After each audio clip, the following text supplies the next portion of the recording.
Let's start with world title news. Liverpool's Echo Arena, a great venue, by the way, on October the 15th, and it's finally time to put up or shut up the WBO Light Heavyweight Championship of the world between the champion from Wales, Nathan Cleverly, and Liverpool's Tony Bellew. They've had words on and off and on and off for about 12 months. They've been pulled apart by various people at different events. They nearly fought a few months ago, and this is it now anyway. They will fight, and what a good announcement it is. What a fantastic addition to go with the fights we've already got. They're already in bed for the next few months. It's a great start to any season. Now, Nathan admits he's been less than impressive in his last few fights, and he insists that everybody will see his best when he gets in the ring with Tony. This fight, hopefully, I'll get the opponent that I've got on paper now. Hopefully, they'll be the opponent that I actually fight on the night. Unfortunately, that wasn't the case for the last two fights, but this is a real fight. Two unbeaten guys, so it's I've got to be ready for it, and I am, and I think he's the type of character who'll bring the best out of me.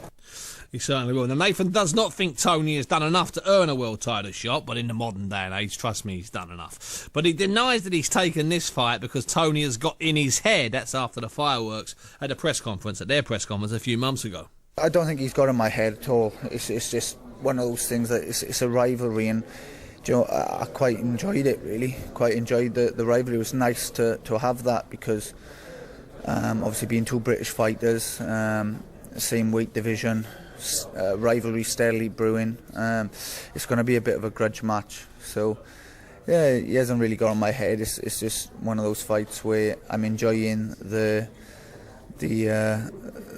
old grudge around it.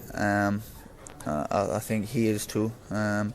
It's definitely helped push him towards this world title shot earlier than what he should be. But this is what it is, and you still got to win and win, and I've still got to do that, and I will. He's still got to win and win. Now, Nathan knows that he's under pressure. This fight is in Tony's hometown. He also knows that he's long overdue a good performance. In fact, he's overdue. Let's not beat around the bush. He certainly doesn't. He's due a champion's performance. There's an expectation now. Everybody expects me to win this fight. Well, a lot of people expect me to win this fight. I expect myself to win this fight, and I expect to win it well. I expect to put on a good display, and I've just got to go out and prove it now and show that, and I've got the confidence that I can go and do that. Without taking my eye off the game. I've still got to train hard, be professional, and I'll make sure I do that. Tony, meanwhile, wants to move on from the last conference and be judged on what he does in the ring now and not what he said outside of the ring when he came down a little bit manic and crazy that day at the O2, because he really was. He was losing his mind. It was brilliant. He was like a Rottweiler on two legs. It was very entertaining. And he believes he's on the verge of becoming a world champion. He's not joking. He means it. Well, I dictate what happens in press conference. Everybody knows that. Say press conference, everybody says Tony Bellew, I've got to go and see it. It's crazy because since that press conference, I'm more known for my press conference. People forget I've had 16 fights. I've had 47 amateur fights. I've been all around the world. I've won 3 ABA titles at heavyweight. I've dominated that in 16 fights. People forget all this, and come October the 15th, I'm going to remind them of what I can really do, and that's boxing. It ain't press conferences. It's going to be about boxing and taking titles. But it's not a bad move to get everybody excited about the press conference, because that helps for the fight, and you get everybody all on edge, and they all think you're going to go in there like an absolute lunatic. David Haye does that, Tony, doesn't he? Look what David Haye did against Nikolai Valuev. He was going to knock him out in one round. He was going to skin him alive and put his fur on the floor at the foot of his bed. He was going to do all of that. He gets in the ring and he took a backward step for every second of the 12 rounds. Won comfortably. It was brilliant, and he parachuted that win into this fantastic fantasy land where he made millions. So listen, Tony, keep selling the press conferences, because I know you're going to do your business in the ring. Tony's also honest enough to admit that home advantage will help. If 10,000 Scousers were looking for you, how would you feel? That's all I'd say. 10,000 Scousers were looking for one man and baying for one man's blood. Would that affect you? It'd affect me, I know that much. But the matter of the fact is, they're all behind me. The city's behind me. My city's like a small country. Liverpool's like a different place to anywhere else in the whole world. And come October the 15th, he's going to feel that. My city relates to me. I'm a product of my environment. I am what I am. I'm from a hard place, a rough city, but I love where I'm from. And I love being able to represent them on the stage that I'm going to be able to represent them on. You know what? That's so true. I mean, you know, people always say, "Oh, well, down here in Bromley, or here in Brixton, or here in Stockwell, or here in Hackney." No, forget it. Trust me. That's part of a city. That's part of Britain. That's part of the south of England. When you're in Liverpool, it is like an island. And I don't mean because there's a bit of river and there's a little bit of, you know, a little bit of river here, a little bit of river there. No, it's like an island, and they've got an island mentality. I love it out there. It's my second favourite city. I feel really at home up there. There's also certainly no love lost. So where does Tony's animosity come from? He thinks he's a better person than me. Thinks he's. I don't know whether he looks at where I'm from or what I've come from. He looks down his nose at people. He looks down his nose and thinks he's a better person. He ain't no better than me. He ain't no better than you.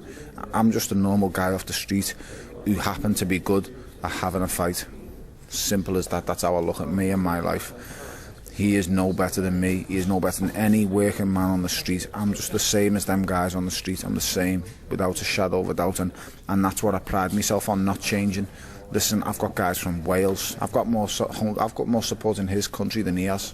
And I know that for a fact. And come Liverpool, that's why he's coming to Liverpool. It's a simple. What kind of world champion makes his first defence in somebody else's backyard? He's coming to me with 10,000 Scousers, 10,000 people can relate to me, will support me, will scream for me. This guy could fight in his own backyard and he closed the curtains.